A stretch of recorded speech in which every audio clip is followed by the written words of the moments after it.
Civil line स्थित Saint Paul church में आज यीशु मसीह के जन्म को लेकर रंग बिरंगे झालरों से चर्च को सजाया गया है। पैसे फादर से जी खास हाँ। बातचीत, एक रिपोर्ट। देखिए, ये हम परंपरागत हर वर्ष हम लोग 25 दिसंबर यानी 24 की रात को मध्य रात्रि में हम लोग प्रभु यीशु क्रिस्त का जन्मोत्सव का पर्व मनाते हैं। और ये हम लोग की परंपरा रही है। 2023 वर्ष पूर्व प्रभु यीशु का जन्म बेथलेहम नगरी में हुआ था, होता है, क्योंकि वह मुक्तिदाता आते हैं और वो दीन बनते हैं।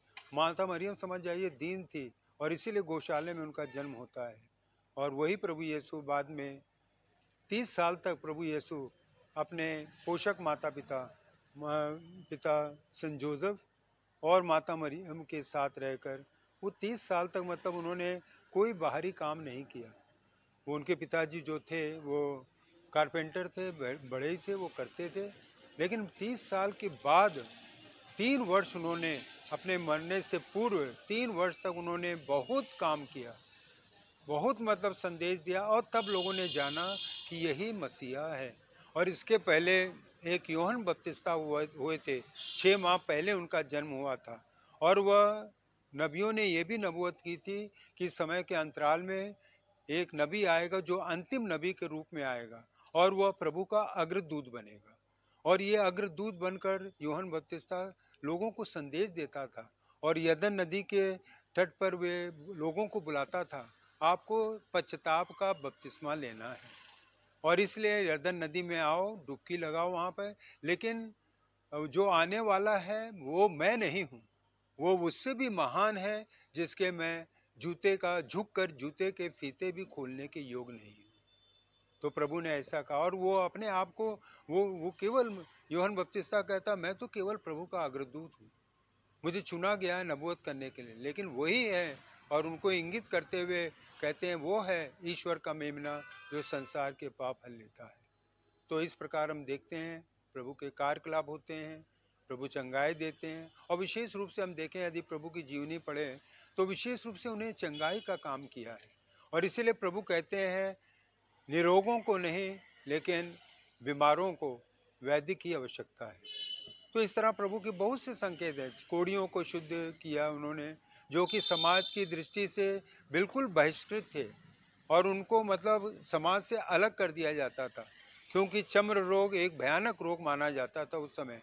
और इसलिए वो अपने बालों को भी बड़ा कर लेते थे ऐसे और चिल्ला के उनको कहना पड़ता था, मैं अशुद्ध हूँ, अशुद्ध हूँ, अशुद्ध हूँ। लेकिन जब प्रभु आते हैं तो उनको मालूम होता है कि एक मसीहा आए हैं, वो अंधों को दृष्टिदान, लंगड़ों को पाँव और अब दूतग्रस्त लोगों को चंगाई देते हैं। और इसी प्रकार लोग जो हैं कोढ़ी जाते हैं प्रभु के पास और वे उससे कहते हैं दूर रह के हमें शुद्ध कीजिए, चंगाई से शुद्ध कीजिए। और प्रभु कहते हैं जाओ तुम शुद्ध हो गए। लेकिन उसमें से 10 जाते हैं, उसमें से केवल एक ही लौट के आता है।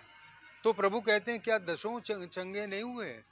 और प्रभु ने उनसे कहा था तुम चंगे हो जाओगे तो तुम याजक के पास जाना, याजक के पास जाकर उन्हें सर्टिफिकेट लेना, प्रमाण पत्र लेना है कि वास्तव में इसका चर्म रोग समाप्त हो गया है, अब ये समाज में रहने लायक है। तो प्रभु ने कहा कहाँ गए? नो, आप ही आए। और वो भी मतलब बिल्कुल निम्न वर्ग का व्यक्ति था जो प्रभु के पास धन्यवाद देने आया कि प्रभु ने आपने मुझे चंगाई दी, मैं तो समाज से बहिष्कृत व्यक्ति था लेकिन आपने मुझे चंगाई दी है, मैं भला चंगा हो गया हूँ इसलिए मैं आया हूँ।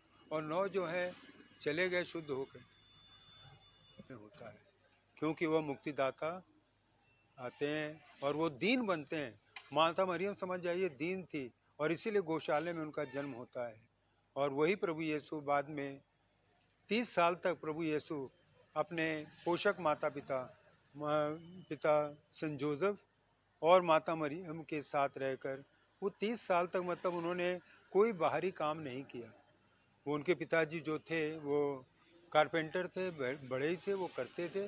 लेकिन 30 साल के बाद 3 वर्ष उन्होंने अपने मरने से पूर्व 3 वर्ष तक उन्होंने बहुत काम किया, बहुत मतलब संदेश दिया। और तब लोगों ने जाना कि यही मसीहा है। और इसके पहले एक यूहन्ना बपतिस्ता हुए थे, 6 माह पहले उनका जन्म हुआ था। और वह नबियों ने यह भी नबूवत की थी कि समय के अंतराल में एक नबी आएगा जो अंतिम नबी के रूप में आएगा और वह प्रभु का अग्रदूत बनेगा। और ये अग्रदूत बनकर यूहन्ना बपतिस्ता लोगों को संदेश देता था और यरदन नदी के तट पर वे लोगों को बुलाता था, आपको पश्चाताप का बपतिस्मा लेना है और इसलिए यरदन नदी में आओ, डुबकी लगाओ वहाँ पर। लेकिन जो आने वाला है वो मैं नहीं हूँ, वो उससे भी महान है जिसके मैं जूते का झुक कर जूते के फीते भी खोलने के योग नहीं हूँ। तो प्रभु ने ऐसा कहा और वो अपने आप को वो केवल यूहन्ना बपतिस्ता कहता, मैं तो केवल प्रभु का अग्रदूत हूँ, मुझे चुना गया है नबूवत करने के लिए। लेकिन वही है और उनको इंगित करते हुए कहते हैं वो है ईश्वर का मेमना जो संसार के पाप हल लेता है। तो इस प्रकार हम देखते हैं प्रभु के कार्यकलाप होते हैं, प्रभु चंगाई देते हैं और विशेष रूप से हम देखें यदि प्रभु की जीवनी पढ़े तो विशेष रूप से उन्हें चंगाई का काम किया है। और इसीलिए प्रभु कहते हैं निरोगों को नहीं लेकिन बीमारों को वैद्य की आवश्यकता है।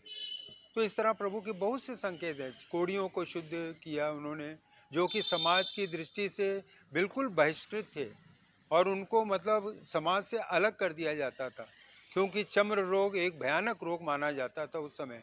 और इसलिए वो अपने बालों को भी बड़ा कर लेते थे ऐसे और चिल्ला के उनको कहना पड़ता था, मैं अशुद्ध हूँ, अशुद्ध हूँ, अशुद्ध हूँ। लेकिन जब प्रभु आते हैं तो उनको मालूम होता है कि एक मसीहा आए हैं, वो अंधों को दृष्टिदान, लंगड़ों को पाँव और अब दूतग्रस्त लोगों को चंगाई देते हैं।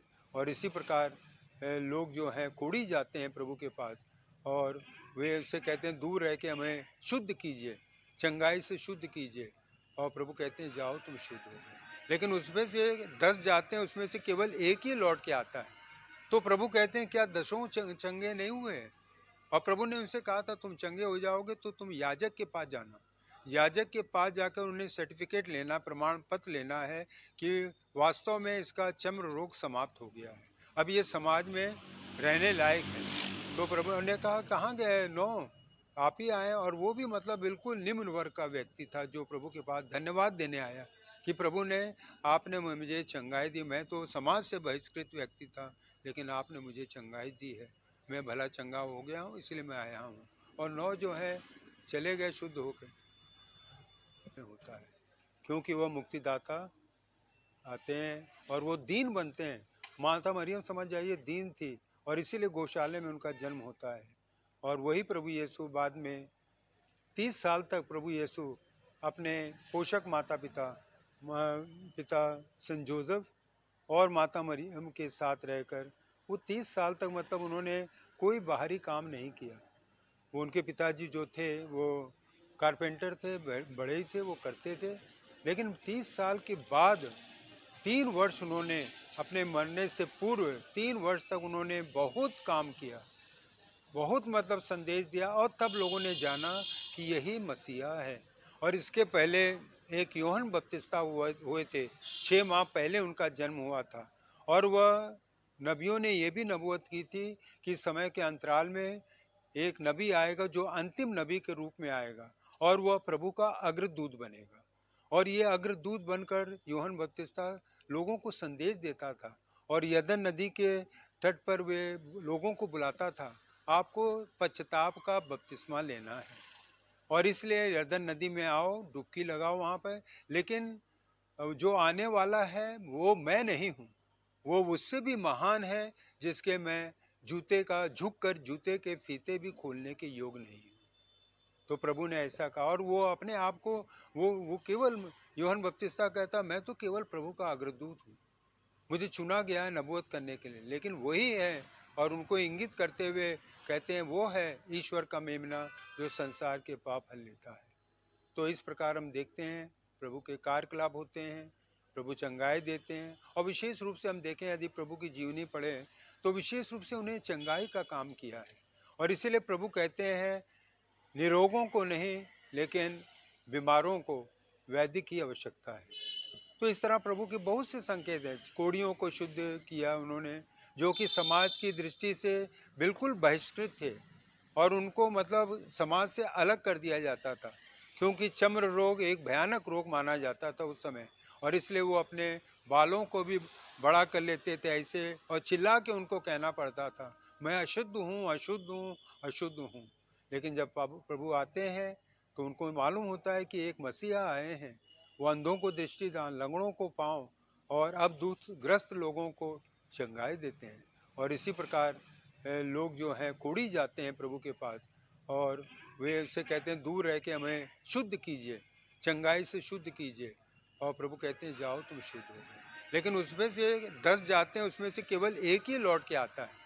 तो प्रभु कहते हैं क्या 10 चंगे नहीं हुए हैं? और प्रभु ने उनसे कहा था तुम चंगे हो जाओगे तो तुम याजक के पास जाना, याजक के पास जाकर उन्हें सर्टिफिकेट लेना, प्रमाण पत्र लेना है कि वास्तव में इसका चर्म रोग समाप्त हो गया है, अब ये समाज में रहने लायक है।